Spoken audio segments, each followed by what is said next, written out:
right, boys and girls, we are back and better than ever. This is another edition of Politics and Policy. I am Jeff Guillot, a managing director at MAD Global Strategies in New York. We're a full-service lobbying firm that works on cannabis legislation and regulations in all 50 states. And I am here with the incomparable Marty Higgins, the CEO of Urbana. You briefly introduce. You need no introduction in many of these circles, but please do tell us a little about yourself, and notably make mention of the fact that you're trying a non-alcoholic bourbon later on tonight. That's great. Jeff, really nice to join you here today. I started Urbana 10 years ago.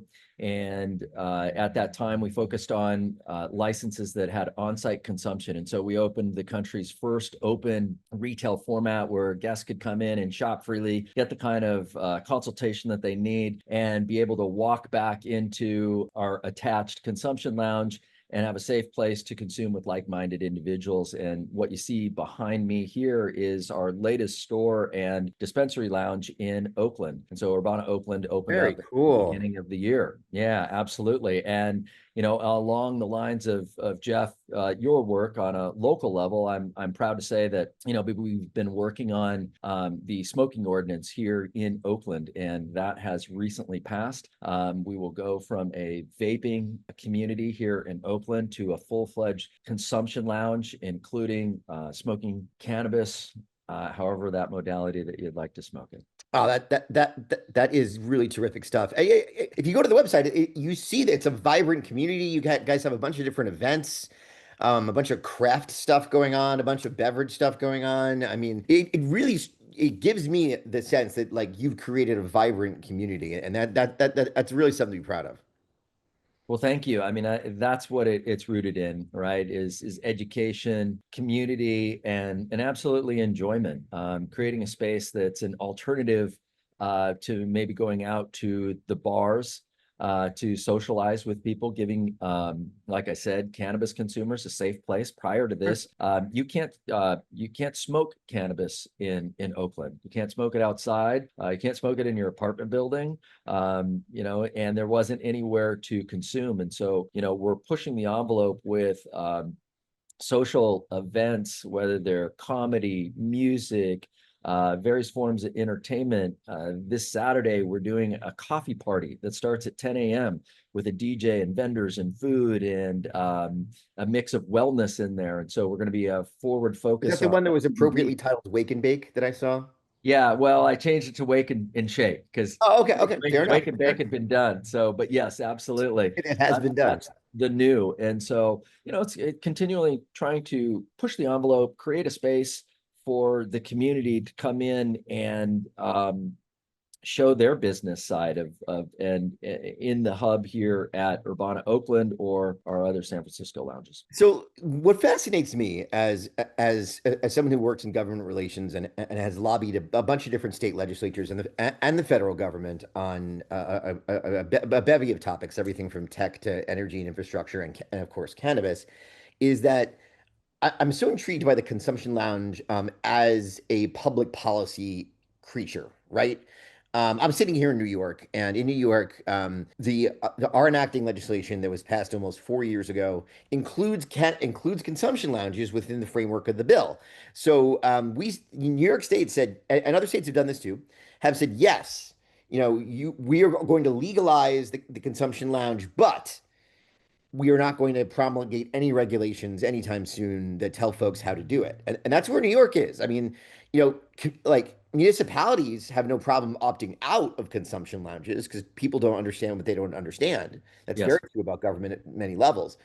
But what would you say to regulators, outside of California who are thinking of at least creating a framework of rules for how to get this done?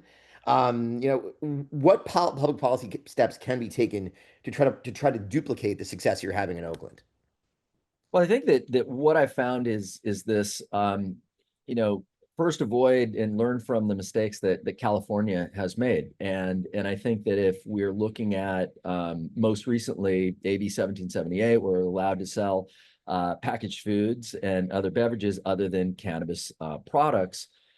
a lot of municipalities aren't prepared with that framework and that structure to Yeah. offer regulation. And as we started to go through the smoking ordinance and lobbying for the change that fit with what the city's objectives were for cannabis. It certainly fit for the community here in Oakland that likes to smoke versus, say, vaping, and find a way to, when you're promoting or presenting a proposal for change to legislation, that you've got that enforcement component. And along our journey, say, for the smoking consumption in Oakland, we ran up against some opposition, and that opposition was a complete all-out ban of any smoking in Oakland. And where they stopped in their tracks was, is, well, how are you going to regulate that? And Yeah. so, if we take that and look at it on many, you're pointing out on-site consumption in New York at a state level, at federal level, or down to a community level. I think that my note to legislators is that if we're going to create policy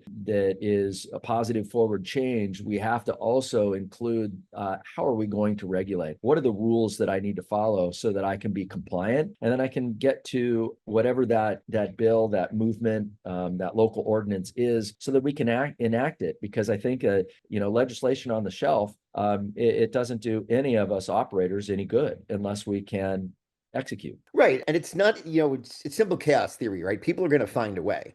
So like folks around the country are consuming it at dispensaries, adjacent to dispensaries, in the parking lot of dispensaries, whatever the case may be. Playgrounds Yeah, everywhere. yeah, yeah. You name it, you name it, they're doing it there.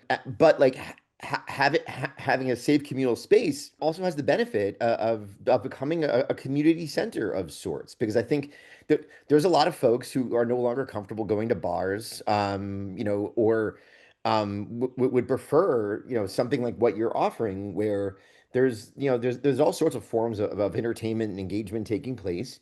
And let's face it, like stoners are a very warm, inviting community. So like there's got to be a way to do this in a way where where everybody can win. And I wonder too, is our consumption lounges now becoming a thing because California is one of the more mature markets? Like, did folks in Oakland and elsewhere just have to get used to the presence of dispensary activity before they became conditioned to be comfortable with consumption lounges?